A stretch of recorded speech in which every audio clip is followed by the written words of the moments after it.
Good morning mga kabaro, mga kababayan, good morning. Gusto ko lang mag-vlog. This time natin is with regards sa how to tame yourself. Dahil para sa akin,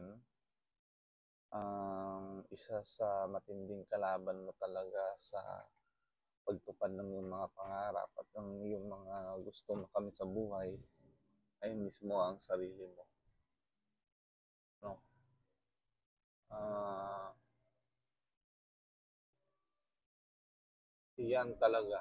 Para sa akin, isa yan sa dahilan kung bakit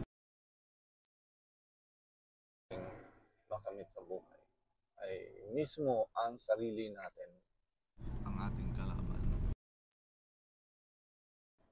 So, I do believe na ang una nating kailangang disiplinahin at ayusin ay ang mismong sarili natin.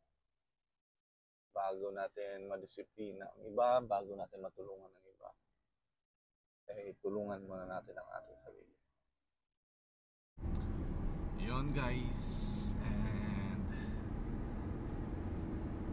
thank you.